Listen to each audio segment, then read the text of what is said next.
Welcome back, Syracuse Math Kitties. In today's video, I am going to work through one of the problems on page 2 of your Spectrum Math Packet. I've already done some instructional videos.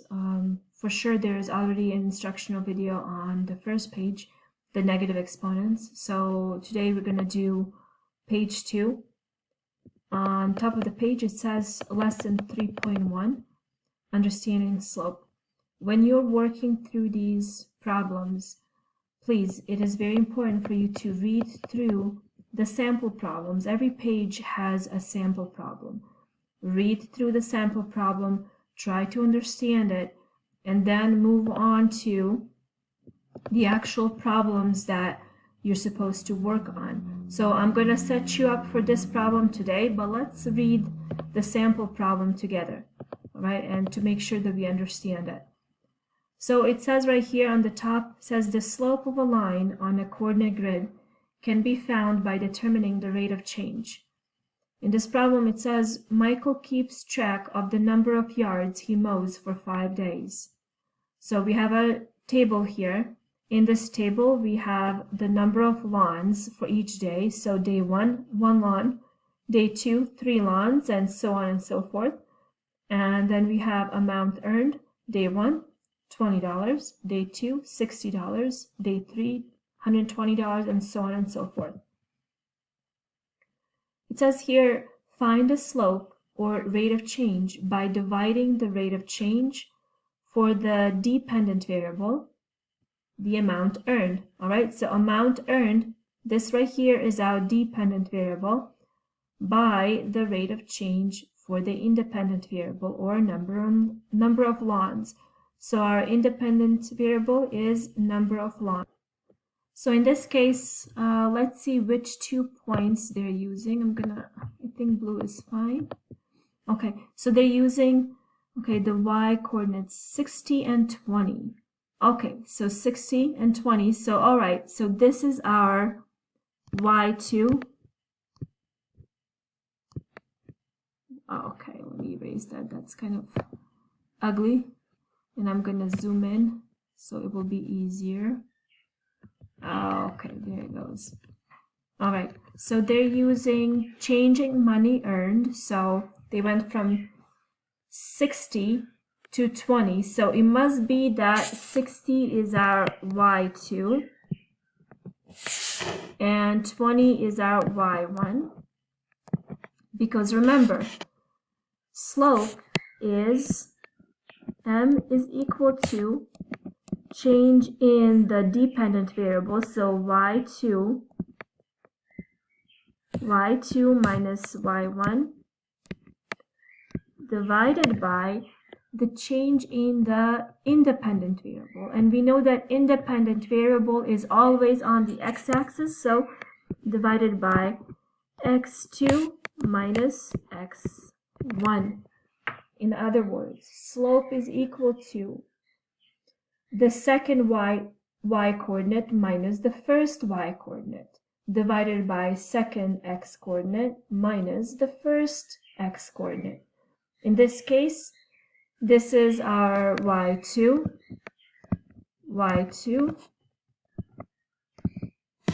minus y1.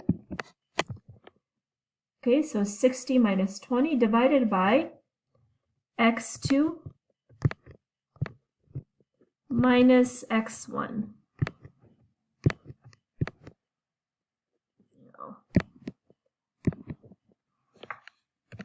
Okay. So when you calculate this out, 60 minus 20 is 40, and 3 minus 1 is 2. 40 divided by 2 is 20. So our first slope, m, is equal to 20. But how about the rest of these points? So what they went ahead in the sample problem, they showed you that if you picked 2 other points, so in this case they picked points for day 4 and day 5, you would still get the same thing. So 260 is, in this case, our y2, and 160 is our y1, 13 is our x2, and 8 is our x1. Okay. So here we have y2 minus y1 divided by x2 minus x1, and that is equal to 260 minus 160 is 100, and 13 minus 8 is 5, so we still have the same slope. So that is how you do that. The rate of change or slope in this situation is constant. All right, so let's move on to our other problem that you guys are supposed to work through. So the first thing we have to do is we have to decide which one of these two variables is our independent variable and which one is our dependent variable. Which one is going to go on the x-axis, meaning independent variable, and which one is going to go on our y-axis, or representing the dependent variable. If you think about it, do the students have control over how many tickets are sold? No, they do not. What is it, something that they're measuring? Well, they're measuring how much money that they're earning. Okay, now how much money that they're collecting depends on how many tickets they're selling. So the variable that's dependent is the amount earned. So that is going to be our y-axis, and number of tickets sold is something we don't have control over, so that's our independent variable, so that's our x-axis.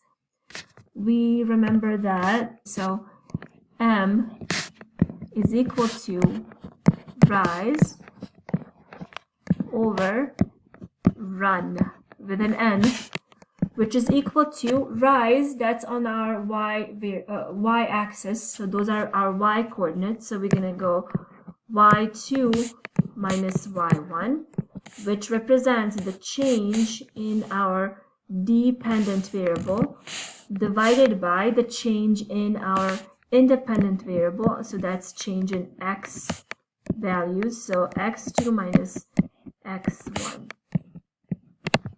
Okay, and we said that number of tickets sold is our independent variable, so that's our x, and amount earned is our dependent variable, so those are our y values. So basically now you're going to pick 2 points, any 2 points, and you make sure that the second point is your y2, x2. Okay, and then the first point is y1, x1. So these are your x's, these are your y's. If you were to pick these 2 points corresponding for Monday and Tuesday, your y2 will be 75, your y1 will be 50. And then you can figure out what your x is going to be, and that's going to be your slope, just calculate it. All right, if there are any other problems in the math packet that you need help with, please let me know and I will make a video for you, and that way all other students will also benefit because they'll be able to watch the videos and do their assignment. All right, that's all for this video, Syracuse Math Kitties. Thank you so much for your hard work. Please take care of yourselves, stay safe, and stay motivated. Bye.